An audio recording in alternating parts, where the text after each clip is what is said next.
Dolce vion të jetë në qendër të vëmendjes, jo vetëm për paraqitjen e saj, por edhe për faktin se ka aftësinë që të lidhet shumë shpejt brenda shtëpisë.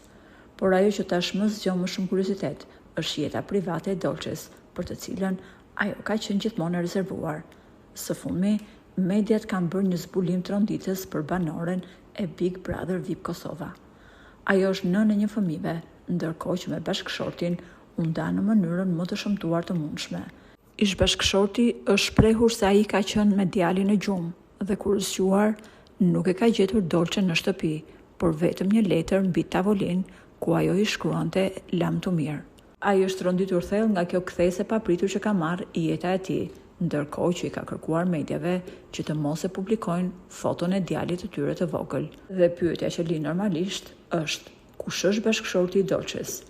Sipas burimeve pranë produksionit dhe njerëzve të afërt me konkurrenten, ish partneri i saj rezulton të jetë deputeti i njohur i Kuvendit të Kosovës, një emër i cili prej vitesh është pjesë e skenës politike dhe që nuk ka qenë kurrë i përfolur publikisht për jetën e tij private. Sipas të njëjtave burime, lidhja e Dolces me deputetin ka qenë një martesë e shkurtër, e cila përfundoi me tensione, mosmarrveshje dhe presion të madh publik.